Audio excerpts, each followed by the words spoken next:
Welcome to our channel, Psyverge. Do you think you are free? Think carefully before answering. You wake up and the first thing you do is grab your phone, scrolling through the screen in search of something new. Something to distract you. Then maybe a coffee. A dose of dopamine while watching a short video. A song to relieve the boredom. On your way to work or college, you consume more stimuli. Podcasts, social media, incessant notifications. And when you finally have a moment of silence, what happens? A discomfort arises. An emptiness. Something that forces you to seek yet another distraction. Another immediate pleasure. The problem isn't pleasure itself. Pleasure is a natural tool of the human mind, an evolutionary mechanism that drives us to seek what keeps us alive.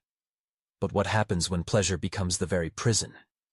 When the need to feel something good at all times becomes a leash around our necks?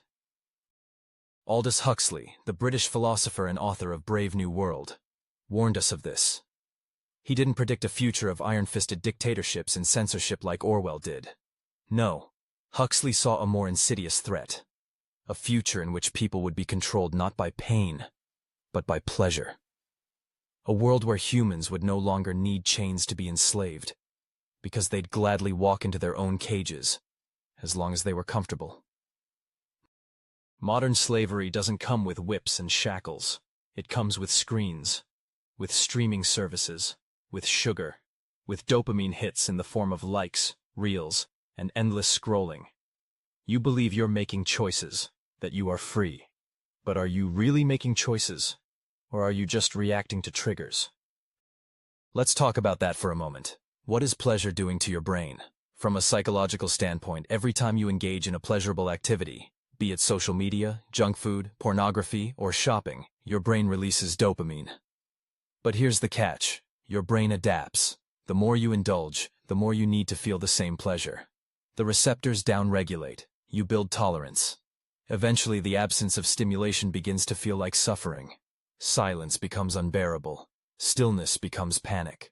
You are now a pleasure addict. You are now a slave. Huxley warned that people would come to love their oppression, to adore the technologies that undo their capacities to think. Is that not our world today? A world where critical thinking has been replaced with algorithms that think for us. Where imagination has been outsourced to AI, and genuine emotional experience has been replaced by curated feeds and artificial highs. You weren't born to be like this, but you've been trained, groomed by a system that feeds on your attention, that monetizes your dopamine, that doesn't need to punish you for disobedience because you'll never rebel. You're too comfortable, you're too distracted, you're too entertained. Think of the last time you sat in silence without reaching for your phone. The last time you were bored and didn't escape it. The discomfort that arose in that moment, that creeping anxiety, that's the consequence of a mind that has forgotten how to be with itself. And that is by design. This is the core of psychological slavery. When your mind is no longer your own. When your desires are not born from within, but manufactured and sold to you. This isn't freedom. This is programming. Aldous Huxley feared a world not of force, but of passive acceptance, where truth would be drowned in a sea of irrelevance, where people would not be deprived of information, but overwhelmed by so much of it, they would become indifferent. And doesn't that feel hauntingly accurate? Ask yourself, how many things did you read, scroll past, or like today that you'll forget by tomorrow? We're drowning in information, yet starving for meaning. And as Huxley predicted, this noise keeps us from ever asking the deeper questions, questions that threaten the system. Questions like, who am I, really? What do I value beyond what I'm told to value? What would I do if I wasn't constantly seeking comfort? The ancient philosophers, Plato, Socrates, the Stoics, they spoke of virtue, discipline, and the examined life. They believed freedom came not from indulging every desire, but from mastering them. In stark contrast, modern society teaches you to indulge, to consume. It whispers to you that happiness is just one purchase, one swipe, one bite, or one binge away. But pleasure without purpose is a hollow god. It devours your time, your focus, your energy, and in return, It offers you a numb existence.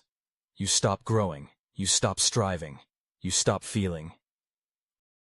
There's something deeply tragic about this, because within you lies the potential for greatness, for depth, for clarity, but it's buried under layers of noise. Instant gratification has become your compass, and the more you follow it, the further you drift from yourself. You've become predictable, and in psychology, predictability means you can be controlled. Algorithms know your patterns. Marketers know your weaknesses. Content creators know how long to hold your attention before the next spike. You are no longer a person in the traditional sense. You are a user, a data point, a product. And like any good product, you are designed to consume until you're spent.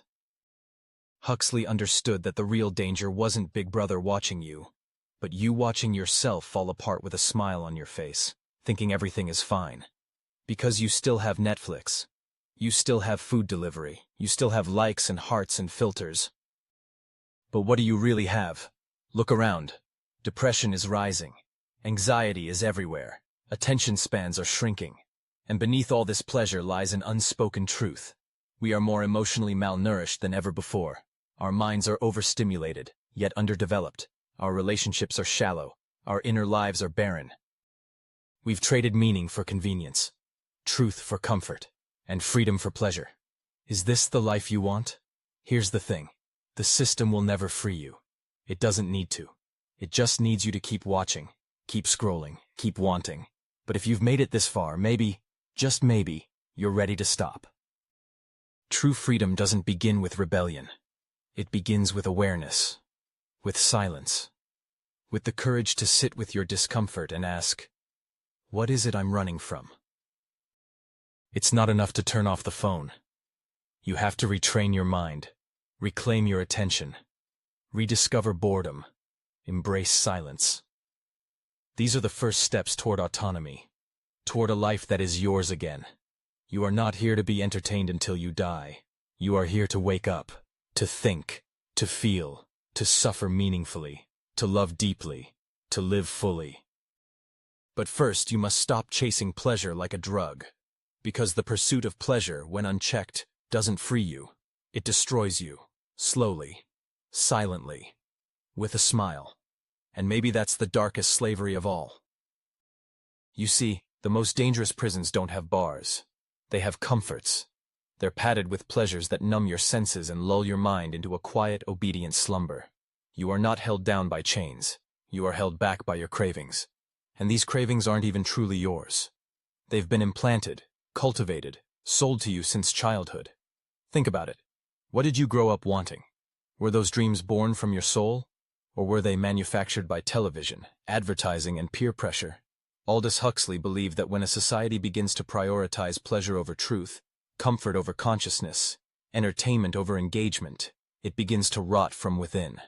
Not in ways you can see on the surface, but deeper, spiritually, existentially. And when the rot spreads far enough, people no longer want freedom. They don't even remember what it feels like. This is how modern slavery operates. Not through threats, but through seduction. It's not the tyrant who breaks you anymore. It's the offer of constant ease.